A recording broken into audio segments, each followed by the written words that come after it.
Hello everyone, welcome back to Fight Tonight channel. Friends, before starting to watch this video, I would like to ask you to subscribe to my channel. Thanks for supporting me, guys. Does Gervonta Davis have the recipe to be called elite? Is Gervonta Davis lacking the strips of a truly elite talent? For reigning WBA Regular lightweight champion Gervonta "Tank" Davis, his popularity is unchallenged. He is also a fighter ranked by some as one of the elite fighters in the sport. But is a Tank a fighter deserving of that distinction? Davis has reached superstar status in this sport. He is a pay-per-view fighter who pulls in big numbers every time he fights. After his last outing, a 7th-round stoppage over Ryan Garcia in April 2023, Tank anointed himself as the new face of boxing. However, that title should signal one is at the upper echelons of the sport in more than just popularity. It must be backed up by talent and achievements up to this point that has yet to be proven for the hard-hitting 28-year-old from Baltimore, Maryland. Lacking in resume, Davis is often grouped with unified lightweight champion Devin Haney and two-division champion Shakur Stevenson and Teofimo Lopez. But as often as the Tank has talked about fighting those fighters, he is yet to step in the ring with them. To his credit, Davis is an undefeated, multi-divisional world champion blessed with a tremendous punching power. But closer inspection of his pro record reveals a fighter who has yet to face an elite boxer in their prime. To be frank, Tank has had his share of difficulty when he stepped up in competition. Gervonta Davis was nearly taken the distance by a past his prime Yuriorkis Gamboa, before finally stopping him in the 12th round in December 2019.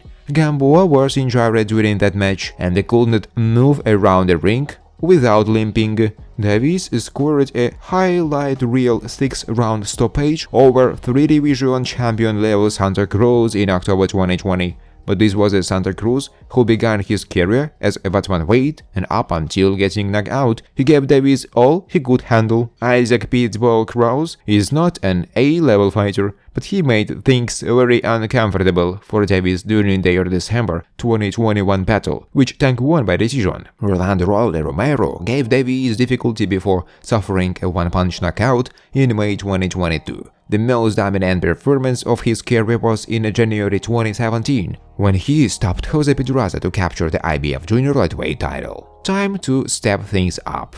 Tank has been idle since the fight with Garcia, due to serving time in a Baltimore County jail for breaking terms of an ordered 90-day house arrest. Word on the street is that his return to the ring is imminent. He posted the following messages on social media. The assumption of that Davis is referring to Haney, Stevenson and Lopez. Boxing fans hope that they fights any of the men in 2024. He is a reality. Davis has been a world champion since 2017. He has had ample time to face the best around his division from 130 to 140 pounds.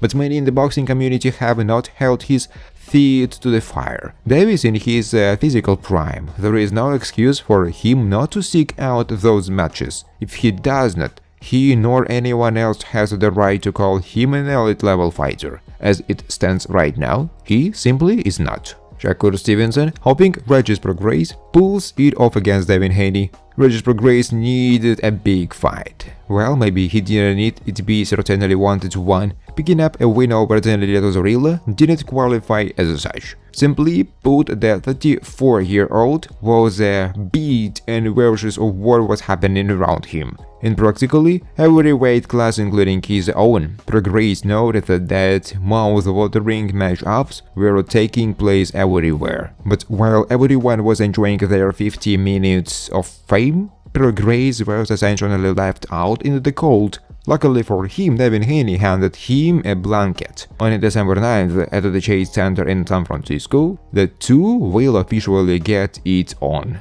To a certain extent, Shakur Stevenson thought that it would be him, not Prograis, who was on a collision course with Haney. "I'm real cool with Regis," Stevenson told a group of reporters. Hopefully, Regis can do something to get the victory. To a certain extent, progress is up against it. He didn't look sharp in his previous appearance and is taking on a fighter that has pound-for-pound level talent.